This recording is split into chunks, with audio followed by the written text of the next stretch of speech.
So today's video, as you can see by the title, is a first impressions review video of one of my most favourite bags to date. And it is, of course, this beautiful grey Chanel Business Affinity in medium.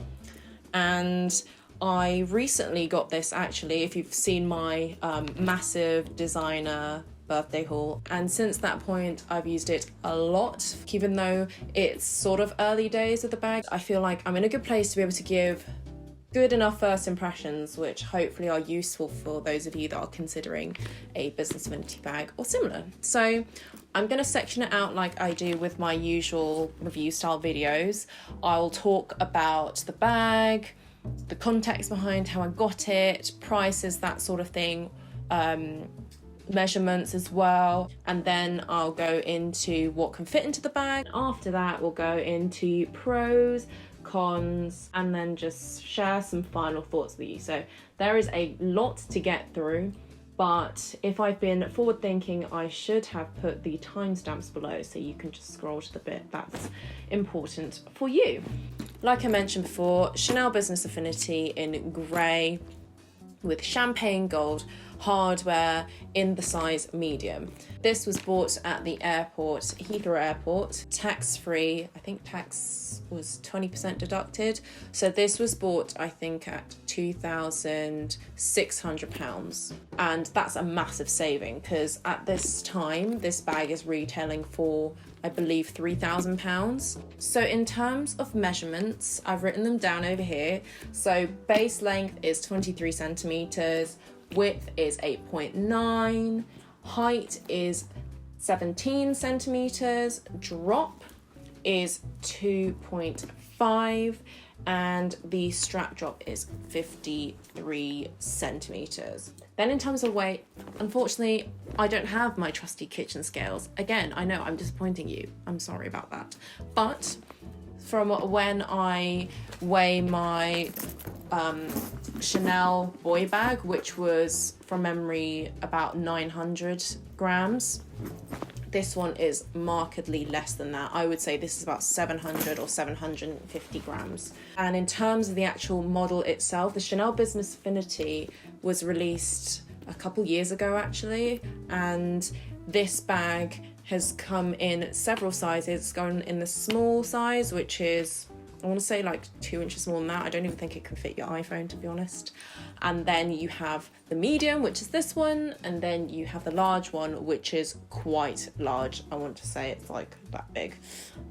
You can get them in a variety of hardware and colours, and I believe they all come in this wonderful grained calf skin. So that's about the bag. Now to show you what's inside and stuff. Like I said, gold hardware, champagne gold, got a nice top handle, sturdy here, a non-detachable shoulder strap, and for reference, I'm about 5'6.5", so this bag is perfect on me in terms of like strap drop. And on the back we have a nice slip pocket which fits an iPhone Plus perfectly snug. So like that. Also great for Oyster cards, that sort of thing that you need quick access to, which is great. So into the bag, it is leather on top, but actually fabric lined in the middle, probably microfiber. And in the older models, they actually used to be lined with leather, which is a little bit of a shame, especially considering that the prices haven't reflected that material change either. We have a slip pocket here. Then we have this open cavity here, and then we of course have a zip compartment here which has the authenticity card. My particular one was also made in France, which is quite nice. All my bags have been made in France, which is obviously a collector's dream, but I know that the other ones were previously made in Italy, I believe. So it's kind of interesting how different affinities are made in different places. So then you have a lovely and very useful front pocket here to separate out your stuff. It's a generous size too, and I believe, yeah, you could also fit your phone quite comfortably. The zips also have some really nice embossing on it. We've got Chanel on one side and then the double CC logo. We've got, you know, Chanel Paris stamped here. Then we've got 31 Rue Cambon on the grommets here. And then just to finish off, we have some feet at the bottom, which is nice so that your bag doesn't touch the dirt on the ground if you do indeed have to put it down. But I never do, because who puts almost £3,000 on the floor? Nobody does. This is all the details about the bag. Let me get out my other bags, and it's this Chanel boy bag in new medium. Then you've got this bag, which is also in medium, but as you can see, this one is considerably longer. The width as well, this one is actually a lot wider. And then the base, I believe the Chanel Business Affinity is a lot wider. And then I've got my Chanel Mini here just to show you another piece of my candy. There, isn't it so cute as well? Then for another bit of size reference, we've got this. We've got this, put it in size order. Then we've got this. So hopefully you can see the size difference there from the side.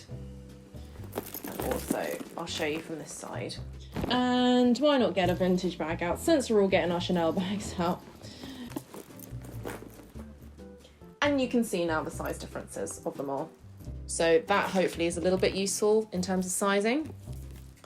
Now to do the fun part, which is how much it can fit inside. And I've got all my stuff right here in front of me, so let's see what it can do. So I'm going to start with the back pocket, because that's where I put my phone, and it is the most comfortable place to put it. I put it there all the time, and sometimes I have that panic moment of like, where have I put my phone? And it's just in the back pocket. Super easy, super snug, and there's actually a little bit of room there. Anyway, I'm going to open it up, and then I'm going to use this pocket actually first as well. What I'm going to put in it is my external battery, as that fits perfectly in there, and it's nice to compartmentalise that sort of thing. Then I have a handy gadget, and I love to show you my handy gadgets, and this is a multiple 5-in-1 charging cable. You can charge USB-C, Android devices, and Apple. 2 of those 2 actually. So that goes in there. Still lots of space, so I might just chuck another thing in just for the fun. And if you've seen my previous videos, you'll know this one here is no stranger to us. It is my, I don't want to say Swiss Army knife because it's really not that sophisticated, but it's really useful. It's got like nail cutters, scissors, that sort of thing. And of course this young fellow here, which I'm not going to go into right now because I don't want to get flagged. So there we go. I'm going to pop that in there. And then for the sake of that, I might just zip it up because I don't want to stuff it. And then I've got the middle compartments to play with. So of course I'm going to get my trusty wallet, my little Kingsman wallet. And I'm going to pop this in here. I will see though, that external battery added a shit ton of weight because now this panel's heavy. So do consider that about your external batteries, ladies and gents. Now I'm going to add my house keys, which I have here. And then I have my hand wash because we all need to wash our hands. Then I've got a powder compact lipstick, and that's my Kylie liquid lip, which I use all the time. Then I bring a cute little strawberry plastic bag, you could say. I think it's like nylon or something. It's really good for the environment. Maybe I will see if I can fit my sunglasses. This is my Celine sunglasses. And what I would probably do to reduce a little bit of the bulk, I would just take them out and let me just try this out. Ooh, how nice these look. Got them a couple of years ago actually. And just pop them on top because that reduces a lot of the space of the case. So now it's quite full. It's not distorting the bag or anything. There's still a little bit more room. I could probably put a couple more things in there. Do I have any other things in there? I thought I had a pack of tissues and I'll just pop it on top. This is already a lot heavier though than I would probably make it, but I'm just demonstrating how much it can fit. I probably fit double its weight. I want to say it's about 1.5 kilograms. It's quite heavy now. So thankfully this has a top handle, because I think with this it would actually strain a lot, because there's only, as you can see here, a little bit of fabric that's in the way of it. So that's it, full to the brim. As you can tell, it fits quite a lot. What I'll do is just like a little exercise is I'm going to try and put this in the boy bag, because I'm actually quite curious as to if this medium is bigger than the new medium. I'm just going to open this up very quickly to show it to you. Skip ahead if it's not relevant to you, but I think this might be kind of interesting. Right, so I have managed, to be fair, to put everything in here. It's also very heavy, but I suppose with this metal chain can bear more of the weight. It's a little bit more distributed than this teeny tiny handle. But is it as convenient as this one is? Definitely not, because there's no pockets, there's no segmentation, and Business Affinity right now is a lot cheaper than a boy bag is. I think the boy bag is around 3,500. So size wise, you get a lot of bang for your buck with this one, and it fits a lot of stuff. And what I will do actually now with the same stuff is I'm gonna maybe just try it in this Chanel mini. Let me open this up. And I've just stuffed it with tissue paper. I'll keep this one on though for the strap. So let me do this again. Phone in there, external battery, keys. Ooh, it's getting snug already. Maybe compact wallet. Duh, not going anywhere without that. Ooh. No, do you know what? We are terminating this exercise early. Right, so I take the external battery out, maybe pop a hand wash in, bit of negotiation here. Maybe we can bring a cable, see who's got a charger. That's a friend. Maybe put one of the lipsticks in there. Can I fit tissues? Not really. So that is maximum capacity right there. The Chanel mini, and it is relatively hefty as well, but the external battery was the one that took all the weight. So that's that. And you know what, for the fun bit, why not? Let me just put it in the vintage one. So I'm going to put the phone in there, which has to go sideways. I'm going to put the keys in there. This is difficult. I'll put the wallet in the zip compartment. Compact, hand wash. It's a very strange shape. And a cable.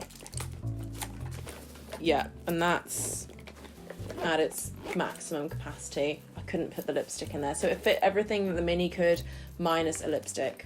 But even then, this hand wash doesn't really fit that much, so it does fit less than the Chanel mini, which is interesting to know. There we go. So with that all being said, I'm going to go into pros and cons I found so far. Let me go with pros first, and I have a lot of good things to say about this, obviously, as you can tell. So one of the first things that I alluded to already, this bag is really, really spacious. Loads of compartments, loads of ways to organise your life. Related to that, I think price is a massive bonus for just how much space that you are getting with this. It's not a classic bag as of yet, but I do think it will be a new classic. And I also just love how elegant and cute it is all at the same time. This colourway is also particularly nice. I love the grey. I don't have any grey in my wardrobe really, so this was a really nice welcome addition to it.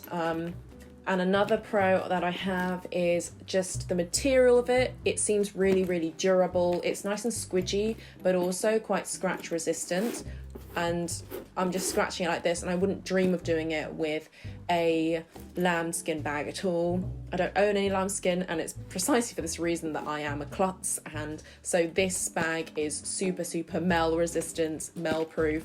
I think I touched on it already, but just so it's a dedicated point, is that it is really affordable as far as a Chanel bag goes. I think I paid $2,700 for the Chanel New Medium Boy, and that was about 3 years ago. And now that will have skyrocketed to almost £1,000 more over that. This one in comparison was 2,600, and that's in today's climate. So that's just an indicator for you there on just how good it is, value for money wise. Related to the space point, I do like the fact that you can wear it in a few ways. The top handle is adorable, which does add an element of option. So it's not just like the boy bag, for example, which you can only wear with the crossbody or over the shoulder. This one you can have in a very ladylike way, handheld, which is quite nice. One of my favorite things about it is that you can customize it. You can put little scarves, twillies on it. You can put little key rings, I'm sure, here as well. And I also like that it being handheld. When you do have it crossbody, it doesn't dig into your stomach. The crossbody strap is great. You can wear it shoulder strapped as well. And then you can also, which is a really nice alternative, some people might scream at this. You've got that bit here, and then you can wear this over the shoulder like that, double strap like a classic flap. And I think this looks really cute actually, and it's the perfect drop for that as well. And I think that's really cute. And then I think another nice little touch, which is a pro and a con, I'll get into that in a bit, but it's that it has little feet on it. It's nice that it doesn't need to touch the ground. And I think it's just like a really nice, cute detail. And just overall, I just love the thought that went into it. It's clearly a functional bag, and overall, I think it's just a high quality bag for a really, really great price. So those are my overall pros there. Then in terms of cons, of which I do have a few, even though it is early days of me owning it. The first one I'll mention because I already sort of mentioned it before, it's the feet. So while I think it's a nice idea that they had feet, I do think the material is a little bit too squidgy to accommodate having them. So I do feel like they do fall over a little bit when you stand it up on certain surfaces. Obviously it depends on the craftsmanship as well. I've seen in some videos the bag just topples over with nothing in. This doesn't happen though when there is stuff inside the bag, but I do feel like the base is a little bit squidgy when not filled, so that's just something to bear in mind. Another small pet peeve is that the strap isn't detachable at all, which I think would be nice, and I hope they do incorporate that into future models as well, because it is quite handy. I think the Coco handle does incorporate a detachable strap. It's something that would be a nice option for those, for example, that find this strap drop length to be too long, that they can replace it with their own chain. Something that would be nice actually is that you could put your hand through the top handle. I love with my Givenchy Antigona the fact that you can put your arm through it and just have it like that as an option, keeping it close to your body, and that way you avoid things like theft or, you know, pickpocket or something. This one you can't, so when I do have it like, you know, handheld, I do try and make sure that it's, you know, in a safe area, or it's just for a photo. And then the final con, you could say, with this bag is that it has poppers. And to be quite honest with you, I'm not entirely sure why it has poppers, because they literally just pop out every time you open the bag. So to demonstrate, I've put the poppers back in. You can tell from here, hopefully. And then anytime I want to open it, I didn't even use force for that. I just wanted to get my stuff out and they just pop open. So I think it's redundant. I don't understand why they're there. I don't know if it's maybe to help keep the shape of the leather on the side so that it just pits in the middle here. But it's not really important, to be honest. Like, they could have done it without. But with the fact that they replaced the inside with microfiber instead of leather, we could do with all bang for your buck at this stage. While we're on the topic, the microfiber lining, I don't understand why they put a cloth interior when the price is only ever going to increase for these bags. Leather would have been nice. I guess you could argue that the cloth lining means that it's quite light, but it's just something that I find is a pet peeve, just purely for the fact that I've seen other Business Affinities that are not lined with fabric, they're lined with leather. Other than that though, overall I feel like my first impressions of this are fantastic. In terms of wear and tear, to finish off this video, I mean, it's impeccable. I've used it every single day, pretty much to work, etc. It's been on the trains. People have like walked past it and lifted the flaps here, which scared the living crap out of me, if I'm being honest. But it's looking great. I use the buffing cloth nowadays to buff out any marks. I did see the other day a bit of colour transfer, and I don't know where it was from. I think it's from my jeans, which thankfully I was able to buff out. So, you know, so far great things to say about the condition of this bag, and because it is in this grained calfskin leather, I do think it will wear quite beautifully. I think it's such a good option for women who are on the go, you know, have to carry quite a few things, but I also think it's quite nice as like an elegant evening bag as well. That is everything for this video. Hopefully it was helpful. If I've missed anything or you have any more questions, leave them below. I'll do my best to answer. Thanks for watching, and I'll see you in my next one.